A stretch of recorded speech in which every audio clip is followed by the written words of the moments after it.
Bon, revenons vite fait sur ce qui s'est passé lors du dernier stream sur cette chaîne quand même. Dernier stream qui a été peut-être un de mes streams les plus vus depuis que je stream sur Twitch et sur YouTube. Premier truc qui s'est passé, il y a eu un raid de Wissam. Ça a donné en gros énormément de gens qui se sont mis à m'insulter, à m'attaquer dans le chat. Donc, je suis allé voir la fin du stream de Wissam en question pour essayer de comprendre qu'est-ce qui s'est passé, genre pourquoi les gens étaient dans cet état-là quand ils sont arrivés sur mon stream. Est-ce que Wissam avait dit des trucs en particulier, je voulais voir un peu c'était quoi la vibe, c'était quoi l'ambiance de cette fin de react de Wissam à ma vidéo sur Ouria Boutelja.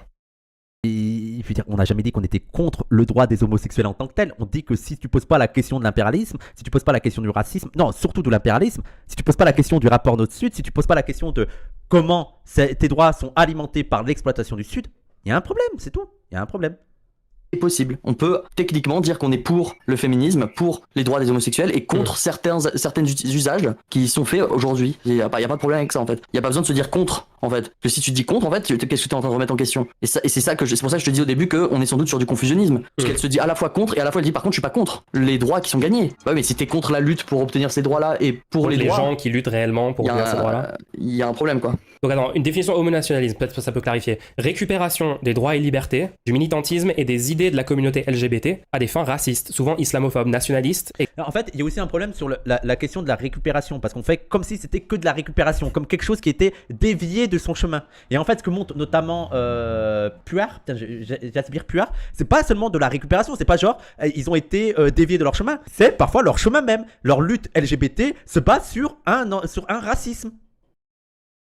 Donc en fait, Wissam, il pense exactement comme Ouria. Il pense qu'une lutte homonationaliste pourrait être dans la catégorie des luttes progressistes pro-LGBT. Ce qui est une contradiction. Et c'est pas parce que tel ou tel livre dit le contraire que c'est valide en fait. C'est pas seulement des méchants qui sont venus récupérer leur lutte. Non, c'est la conception de certains de la lutte LGBT. C'est tout. C'est le truc de... Donc en fait, il est pas d'accord avec cette définition de homonationalisme, j'ai l'impression. Est-ce que des gens comme ça existent en France? Oui. Évidemment. Le problème, c'est qu'Ouria Boutelja dit littéralement, c'est le mouvement réel progressiste sur les droits des LGBT. Ils sont tous homonationalistes si ils parlent pas aussi de lutter contre l'impérialisme français. Mais peut-être que juste, c'est pas ton sujet. Genre tu vois, c'est là qu'on voit qu'il y a c'est un problème. Si tu poses pas la question, si tu te dis LGBT, tu te dis militant LGBT, tu luttes pour le droit des LGBT. Tu luttes pour le droit des LGBT. Si tu te limites au cas des LGBT français, c'est que tu te limites au cadre national. Tu as bien un cadre nationaliste. Tu ne poses pas la question de tous les LGBT dans le monde. Voilà, donc là, en fait, Wissam répète la position absurde qu'on a critiquée, qui est que si tu luttes pour les droits des LGBT en France, en fait, il y aurait un problème parce que tu luttes pas dans le monde entier. Et en fait, t'es en train de lutter seulement en France. Mais en fait, on est en France, donc si t'es en France, en fait, tu vas essayer de changer les lois françaises. Ça me semble assez logique, quoi. Tu veux pas améliorer la situation de tout le LGBT, mais seulement des LGBT français. Du coup, non. Moi, ça me fait penser à l'idéologie de Tatiana Ventose, tu sais. Wow, mais rien à voir. Quel rapport avec Tatiana Ventose? Mais Tatiana Ventose, c'est de l'autre côté. Ouais. Donc c'est pas Tatiana Ventose. Ouria Boutelja utilise l'identité des personnes qui sont dans la lutte pour dire que la lutte, il faut pas la mener. Tandis que Tatiana Ventose va utiliser l'identité des personnes qui sont dans la mauvaise lutte pour dire qu'il faut faire la mauvaise lutte. Donc Tatiana Ventose, elle va utiliser la stratégie de dire, regardez, pour qui votent les ouvriers? Ah, donc c'est pour ça qu'il faut voter si vous êtes du côté des ouvriers. Tandis que là, Ouria Boutelja fait un peu le truc inverse, c'est-à-dire, mais qui sont les gens qui défendent les droits des LGBT? En fait, c'est des fascistes. Je pense que Wissam n'a pas compris ce que Bienfait était en train de dire, parce qu'en fait, ce que Bienfait est en train de dire est parfaitement logique. Ouria Boutelja dit non, les luttes progressistes et tout, en fait, dans les faits, quand on regarde qui se dit progressiste et qui défend les droits des LGBT, eh ben, il y a plein de gens qui sont en fait fémonationalistes, homonationalistes, qui instrumentalisent cette étiquette et sous couvert de cette étiquette font à la place des trucs réactionnaires. Et donc, en observant que ce sont des gens comme ça qui utilisent cette étiquette et qui défendent ça, Ouria Boutelja dit du coup, le progressisme est problématique. Et donc, c'est totalement logique de faire un parallèle entre ça et l'approche de Tatiana Ventose. Parce que Tatiana Ventose, elle fait un peu un truc en miroir de ça. C'est-à-dire, elle dit, regardez les ouvriers, entre guillemets, pour qui ils votent. Ils voteraient, selon elle, pour Marine Le Pen. Et donc, vu que l'identité ouvrier, c'est associé au fait de voter extrême droite, etc., et bah ça serait ça le bon choix à faire. Donc en fait, c'est la même logique de confondre les conséquences de telle ou telle action ou de telle ou telle idéologie avec les gens qui font telle ou telle action ou qui portent telle ou telle étiquette. Vous voyez ce que je veux dire? En fait, c'était totalement valide ce que disait Bienfait pour tous. Et Wissam n'a pas compris. Et au lieu d'essayer de comprendre et tout, j'ai l'impression qu'il a juste rigolé, il a juste essayé de tourner en dérision le truc. Waouh. Oh putain. Oh là là, mais écoutez, moi je propose qu'on termine là, parce que je trouve que c'est une excellente conclusion. Ça sera ma conclusion, elle est totalement vraie, c'est exactement ça. On pense que ceux qui défendent les droits des LGBT sont des fascistes, voilà. Fin du live. Attendez, c'est pas littéralement ce que dit Ouria Boutelja? Ouria Boutelja, dans l'interview que j'ai regardée dans cette vidéo, dit concrètement, les féministes sont toutes fémonationalistes, quand elles ne prennent pas en compte la lutte décoloniale également. Et elle dit en fait, dans la vraie vie, c'est tout le temps du fémonationalisme concrètement. J'ai pas de problème avec le féminisme, j'ai un problème avec le féminisme réel. Je n'ai pas de problème avec le progressisme, j'ai un problème avec le progressisme réel. Tous sont nationalistes. Et c'est pour ça qu'elle veut pas se dire progressiste ou féministe. C'est ce qu'elle dit. Donc j'ai pas trop compris pourquoi Wissam trouve ça hilarant que Bienfait pour tous juste répète exactement ce que dit Ouria Boutelja. Un petit peu étrange. Mais c'était elle, cette conclusion. Ouria, elle a dit que ceux qui défendent les droits LGBT, en fait, c'est des fascistes. Voilà, je m'appelle Bienfait pour tous, je suis un grand influenceur politique. Écoutez-moi, je vous ai donné un argumentaire, moi je travaille avec mon cerveau et avec la rationalité. Et en étudiant vraiment ce que disait Ouria, elle a littéralement dit que les personnes qui luttent pour l'LGBT sont des fascistes. Donc, ce sont des staliniens. Parce que le stalinisme, c'est du fascisme. Est-ce que je vous envoie chez Bad Mulch? Allez, je vous envoie chez Bad Mulch. Soutien aux fascistes Bad Mulch. Je rappelle, Bad Mulch soutient. Voilà, donc en gros, Wissam me lance un raid dans une ambiance où il a un peu déformé / mal compris ce qu'on disait dans notre critique d'Ouria Boutelja et en disant Badmuche le fasciste. Sur la question de est-ce que c'est second degré ou premier degré quand il me traite de fasciste, ça c'est une question qu'on abordera, vous inquiétez pas. En tout cas, c'est ça l'ambiance dans laquelle il lance le raid chez moi. Qu'est-ce qui s'est passé ensuite? Alors je vais vous lire un petit peu les messages. Donc ça c'est après le raid, c'est les gens du raid qui arrivent dans mon chat et il parle de ça. Alors, Badmuche le gros facho, yo le facho, wesh les faf, Badmuche le facho homo-nationaliste. J'ai critiqué l'homo-nationalisme, hein, c'est littéralement genre tout ce que j'ai dit dans mon react, hein, donc je vois pas comment les gens peuvent penser ça. Quand tu sauras juste définir l'impérialisme, tu te rendras compte que t'es littéralement un suprémaciste blanc. Krone qui dit pas parce que t'es trop con pour comprendre une définition que c'est confus. Donc on se rappelle, hein, je demandais juste c'était quoi la définition. Je sais pas si c'était la définition d'indigène et tout, mais je pense que genre j'étais légitime à poser les questions que j'ai posées. Mais Krone toujours dans le respect, c'est vraiment une attitude très saine, hein, de sa part, comme d'habitude. Raz, oui, la dictature du prolétariat, ça t'arrange pas, j'imagine. La dictature du prolétariat, ça t'arrange pas, tu risques de finir dans un camp à travailler pour la première fois de ta vie. Donc là, on atteint quand même la rhétorique très très proche de l'extrême droite, hein. Je veux dire, les gens qui disent t'as pas travaillé ta vie et tout, voilà quoi, c'est ce genre de truc. Mec, sache que t'es une énorme merde. Bon, j'ai juste vite fait scroll dans le chat pour juste vous recueillir, voilà, des petits exemples pour que vous saisissiez un peu la vibe. Parce que, en fait, j'essaye de vous représenter un peu ce qui est en train de se passer avec la Zawasphère, avec moi et tout, pour que les gens comprennent bien ce qui se passe, quoi. Donc plus tard, il y a Léo qui s'est ramené, d'accord? Léo avait un point de vue différent du mien, on a débattu. Et voilà les messages qu'il y avait dans le chat à ce moment-là. Raciste, fafouné, sale raciste, toi enfoiré, il n'y a pas de bon plan à énerver ses alliés pour rien. Perso, je me désolidarise à 200% de ce stream. Genre, ils disent c'est ma faute que j'énerve les alliés. Kuro qui dit que je fais de la psychophobie. On t'insulte pas, hein, je rappelle genre toutes les insultes qu'il y a eu dans le chat avant. Mais oui, vous m'insultez pas. Personne t'insulte, personne t'a insulté, on veut juste que vous discutiez. Sale blanc, t'es l'idéal du type dominant et tu demandes pourquoi tu comprends R. J'adore la juxtaposition de genre, mais Mulch, mais personne t'insulte. Sale blanc. Pleure fragile de Baptou. T'es un sale traître. Pazou qui me dit de me remettre en question en all caps, en spammant genre 3 fois. Krone, bon voilà, comme d'hab, hein. T'es une grosse merde de gars blanc qui vit sur le tiers-monde. Cassandre qui dit lol, j'ai gagné le débat parce que l'autre est parti, je suis très intelligent. Un truc qui n'a pas eu lieu, un propos que j'ai pas dit, et il le met comme ça entre citations, comme si c'est un truc que j'avais dit. Et Danieras qui était Dani en gros, qui était dans le chat en train de faire des appels à clipper. Voilà un peu la vibe après ce raid. Bon. Il y en a qui vont me dire, là, Mulch, le problème, c'est que toi, t'es trop premier degré. Quand tu vois des messages comme ça, tu prends comme si c'était hyper sérieux et tout. Alors qu'en vrai, c'est juste du chambrage gentil, c'est une bonne guerre. Les gens pensent pas réellement quand ils disent t'es un fasciste, t'es un raciste, etc. T'es con, t'es débile, sale blanc, machin.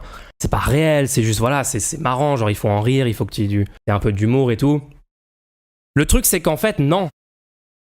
En fait, non. C'est pas du second degré. Ces gens-là pensent tout ce qu'ils sont en train de dire. Ils pensent premier degré que je suis un raciste. C'est pas juste du troll. Et d'ailleurs, on a un exemple d'une personne qui était dans mon chat, qui ensuite est venue en vocal. Est-ce qu'en fait, c'était juste du troll, du second degré en fait, c'était Léo. Et Léo est venu en vocal. Et on a vu que Léo était ultra vénère, premier degré, avec une haine pour moi qui est quand même assez visible, quoi. Hein. Les influenceurs, vous avez une responsabilité dans tout ce qui se passe avec ça. Sans votre acharnement contre moi, vos déformations de mes propos, vos mensonges, vos insultes, vos attaques personnelles. Si vous faisiez pas ça constamment à parler de moi en négatif, en déformant tout ce que je dis, tout ce que je pense sur vos streams depuis des mois, je pense pas que votre commu se comporterait comme ça. Pour moi, tout ça, c'est votre faute. Vous avez, en fait, entraîner toute une communauté, tout un public à me détester un peu en tant que personne. Puis le fait que vous semblez toujours ok avec tout ce qui se passe à l'heure actuelle, ces 3 derniers jours et tout, moi j'ai pas vu de gens avoir un problème avec tout ce qui s'est passé. C'est plutôt le contraire d'ailleurs, on va voir par la suite comment les gens réagissent même aujourd'hui. Ces influenceurs ont créé une sorte d'ambiance ultra toxique dans leur communauté et dans la sphère de la gauche internet. Et voilà, je veux juste rapporter les faits, qu'on se mette tous d'accord sur ce qui se passe et qui fait quoi là-dedans et tout. Krone a clairement fait passer que t'étais un fils de millionnaire sur son stream. Bah oui, mais en fait, tous ces gens ont totalement gobé premier degré la fake news de Zioclo quand elle est sortie il y a quelques mois et ils ont juste dit, ne remettons pas du tout en cause. Quand un mec d'extrême droite sort une information sur Mulch, on va la prendre premier degré. Tout est bon à prendre pour attaquer Mulch parce que juste on n'aime pas Mulch et du coup on va prendre n'importe quelle arme. On peut se demander, mais est-ce qu'ils sont ok vraiment avec ce qui se passe et tout, ces influenceurs? Est-ce qu'ils sont conscients et tout? Regardez un peu ces échanges. Je rappelle que les messages dans des Discord sont publics. Est-ce que je suis le seul à trouver ça nul, ce clash avec Mulch? Krone répond, c'est nul, mais c'est le spectacle. C'est juste cathartique. L'objectif, c'est pas de former. La personne dit, mais pourquoi perdre du temps du coup? Krone et les autres personnes répondent par malveillance. Krone, et je pense que beaucoup d'autres gens, sont complètement conscients et conscientes de ce qui se passe, que c'est genre de la pure malveillance. En fait, ils l'admettent eux-mêmes, ils savent très bien qu'en fait, c'est pas une question de genre, on n'est pas d'accord sur le fond, faut avoir un débat sain et tout. Non, c'est genre littéralement ma personne est juste détestée par ces gens en fait. Parce que les gens se demandent, dans ma commune, ils se disent, mais attends, est-ce que ces gens, ils savent ce qu'ils sont en train de faire? Est-ce que c'est pas juste de l'incompréhension, etc. Non, genre les gens sont vraiment conscients que c'est juste une attaque. Ah salut Pantoufle, comment ça va Pantoufle? C'est une communauté qui parle de moi depuis très longtemps, je veux dire, que quelqu'un lui mette une claque s'il vous plaît, j'ai envie de le frapper, cet imbécile de Mulch. Moenpan qui dit, ce clip m'a donné envie de lui niquer ses grands morts sur 10 générations. Barat qui dit, il veut pas aller jouer à la roulette russe avec un automatique, le mauvais Mulch là. Ce message d'appel au suicide envers moi est toujours présent dans le Discord de Krone, il n'a pas été retiré, modéré ou quoi que ce soit. Ce genre de propos envers moi est complètement toléré. Voilà, c'est un peu le genre de truc qu'il y a dans cette commu. Maintenant, revenons un petit peu sur le débat avec Léo. Je veux revenir 2 secondes un peu sur le fond du sujet. Le fémonationalisme, le harcèlement de rue, tout ça. En gros, Léo soutenait que c'était raciste de mettre des amendes pour du harcèlement de rue parce qu'en fait, ça a un impact négatif disproportionné sur les personnes non blanches en France. Et moi, je disais en fait que y a du racisme systémique en France. C'est juste que je pense pas que la meilleure façon de lutter contre ça soit de supprimer les amendes pour le harcèlement de rue. Je pense qu'on peut lutter contre le racisme dans la police, le racisme dans la justice. Pour moi, c'est plus prioritaire que supprimer les amendes qui toucheraient disproportionnellement. C'est pas parce qu'on met un truc pour régler un problème et qu'en fait, ça crée des autres problèmes par effet de bord que la solution, c'est d'enlever ce truc-là. Est-ce que vous voyez ce que je veux dire? On peut en fait lutter contre les effets de bord d'autres façons, avec d'autres politiques complémentaires à cette mesure. Je suis toujours pas convaincu par la position de Léo sur ce sujet-là. Non, ce serait plutôt que c'est une politique raciste que ce gouvernement fasse que ça de concret pour lutter contre les VSS. Oh, mais justement, ça, c'était pas la position de Léo. Moi, je suis totalement d'accord que la façon dont c'est appliqué aujourd'hui, ces amendes, est raciste. Mais en fait, ce n'est pas la loi elle-même qui est raciste. C'est l'application de la loi concrètement sur le terrain qui, elle, est raciste. Et j'ai jamais nié ça, les gens. C'est juste que moi, je disais que la solution n'est pas d'enlever l'amende. Et ça, je l'ai dit très clairement dans le débat. J'ai dit ça. Donc ma position n'est pas que l'application de cette loi n'a rien de raciste. Je dis la loi en elle-même, le fait même de mettre une amende, cette idée même. Sur la base de quoi ces amendes sont appliquées de façon raciste? La police française, enfin désolé, vous subissez 20 fois plus de contrôles quand vous êtes noir que quand vous êtes blanc en France. Enfin, la police est incroyablement raciste sur le terrain dans sa façon d'appliquer la loi. C'est très très très documenté et soutenu par un tas de données. Donc ça, c'est totalement irréfutable. Pour moi, la loi purement de mettre des amendes contre le harcèlement de rue, c'est pas raciste. Par contre, la loi telle qu'elle a été décidée, elle est classiste. Pourquoi? Parce que les amendes ont un montant fixe. C'est-à-dire qu'elles vont affecter beaucoup plus violemment des personnes avec les moins de moyens. Pour moi, les amendes, et c'est pas juste pour les amendes pour les harcèlements de rue, les amendes en général dans notre système devraient être proportionnelles à ton niveau de revenu ou à ton patrimoine, enfin à un critère corrélé avec ta richesse, quoi. Est-ce que après une performance aussi catastrophique en débat que celle que Léo a faite, qu'est-ce qu'on ferait normalement dans ce cas-là? Est-ce que Léo s'est dit, bon, je vais peut-être réfléchir, je vais peut-être réécouter le débat, étudier si j'ai vraiment raison sur le fond du sujet ou pas?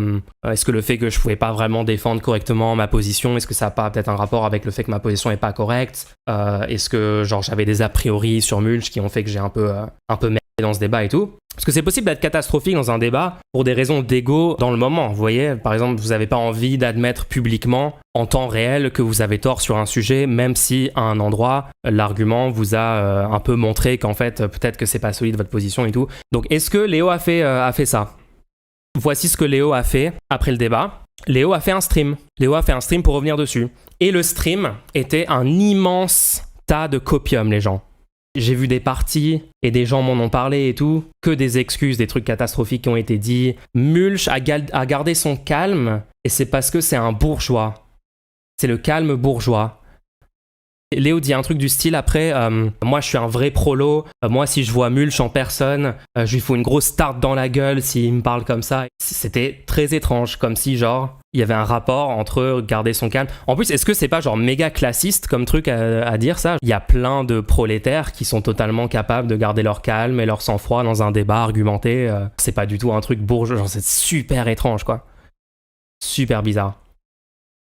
Non, allez pas lui parler parce que sinon il va devenir psychodélique, il va se droitiser. Ça, ils sont tous en train de faire ça en ce moment. La Zawasphère, ils pensent que je suis en train de tourner d'extrême droite, ce qui est extrêmement drôle. Ils pensent vraiment que les gens fonctionnent comme ça. Genre, tu sais, tu critiques des positions et du coup, ils abandonnent totalement leur point de vue et ils deviennent littéralement l'antithèse totale de ce qu'ils défendent depuis le début et tout. Ça, c'est très particulier, hein. C'est très bizarre. Mais c'est pas la première fois que dans la Zawasphère, il y a une conception comme ça, des gens qui vireraient à l'extrême droite ultra rapidement dès que des gens étiquetés progressistes les critiqueraient. C'est très étrange. Il y a eu plein de trucs genre c'est un mec blanc, c'est un mec cis, tout ce truc hit-poll très cringe de la part de Léo. Léo a aussi évoqué la noirceur de mon âme. Donc c'est vraiment le copium ultime quoi. C'est vraiment genre son âme est noire, son âme est ternie, il peut pas comprendre. C'est ça la conclusion que Léo tire de ce qui s'est passé dans ce débat quand même. C'est spécial hein. Si vous voulez aller voir tout ça en fait vous pouvez pas. Parce que Léo a fait le stream publiquement. Bien sûr, il faut signaler à la communauté, à la Zawasphère et tout, que tout va bien, que Léo, il n'y avait aucun souci vraiment sur le fond dans ce débat, que c'est bien toujours Mulch qui a tort, qui est catastrophique, qui est horrible. Mais il ne faut pas non plus assumer publiquement ses propos aux yeux du monde entier. Léo a dépublié, a mis en privé ce stream. Actuellement, en gros, la Zawasphère, ils sont tous en train de dire que je suis raciste. Vraiment noir sur blanc, genre il n'y a plus du tout de doute, quoi. Krone qui dit le gars crypto-raciste et transphobe, si ce n'est pas juste raciste et transphobe tout court. Transphobe, je sais, genre 12, ok, transphobe. On sait pas d'où ça vient, mais d'accord. Cassandre, Mulch veut remplir des prisons avec des noirs et des arabes, je note. Raz qui fait genre, il est en train de me citer, il dit ne pas être antiraciste, c'est pas grave. Krone qui dit Mulch aussi raciste que Vosh, ça change app. Ils disent assez ouvertement quand même tous que je suis raciste en gros. Et il y a Léo. En fait, le stream est en privé, mais il reste quand même des clips qui sont publics encore sur sa chaîne. Donc ce clip public a été mis où il parle de moi. Après, en vrai, il est pas fasciste, les gens. Faut pas non plus utiliser le mot fasciste dès qu'on rencontre une personne raciste. Voilà, donc dans le stream Copium de Léo, il dit ouvertement aussi que je suis raciste. L'entièreté de la Zawasphère actuellement est en train de dire que je suis raciste. Même quand j'ai tweeté ce truc pour dire ils sont en train de dire que je suis raciste, Krone est arrivé en dessous pour répondre oui Mulch, je suis raciste. Donc vraiment il y a aucun doute quoi. C'est vraiment clair et net. Il y a pas de doute.